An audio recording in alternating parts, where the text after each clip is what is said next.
دا زه چې لګیا یم دا تقریر او بیان نه دی، بیان خو ډېر کمزوری لفظ دی، تقریر خو ډېر کمزوری لفظ، دا خو دردونه وي، دا دردونه تاسو سره شریکول غواړم. دا علماء کرام ناس دی،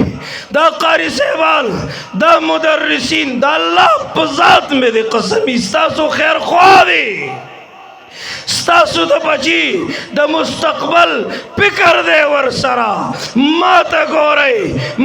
ګورئ که د چا بچی دې مدرسې سره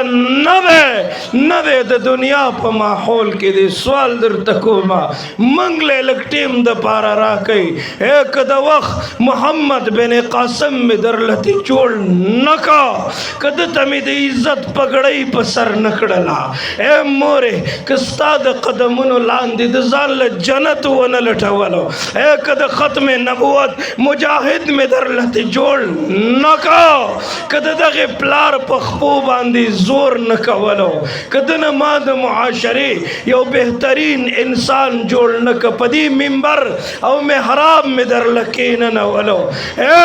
بیا وایه مولانا صاحب ستاسو خو زمونږ سره مینه نشته دی، د الله په ذات مې د قسمي زمونږ ستاسو نه هېڅ لالچ نشته دی،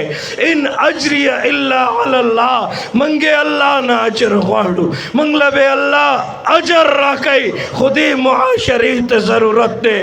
دې معاشرې ته ضرورت دی. ای د غزا او د فلسطین مظلومه مسلمان د هغوی اوښکو وچولو ته ضرورت دی، ای د دغې خور او لور د عزت د دغې صادر دغې دفاع ته ضرورت دی. نوجوانه چې ته ټیک ټاکو کې مصروفه شوې،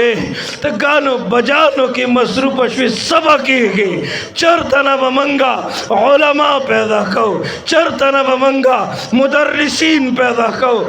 چرته نه به منګه مجاهدین پیدا کو، چرته نه به منګه علما پیدا کو، چرته نه به منګه هغه دردونه پیدا کو کم دردونه چې موږ ته محمد رسول الله بیان کړي دي کنه.